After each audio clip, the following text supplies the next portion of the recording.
вами лежит пострадавший, без движений, да.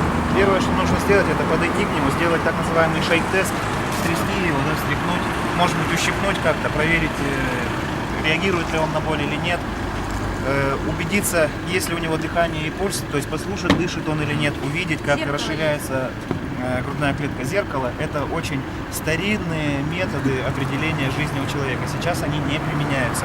И прощупать пульс на центральных сонных артериях. Понятно это?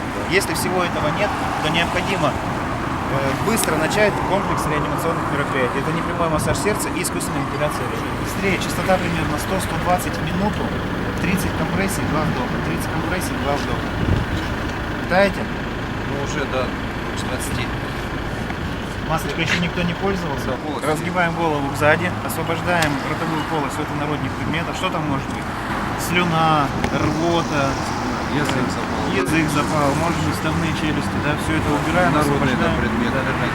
Голову запрокидываем, плотно прижимаем рот к рту пострадавшего и делаем 2 вдоха. И еще раз дальше продолжаем.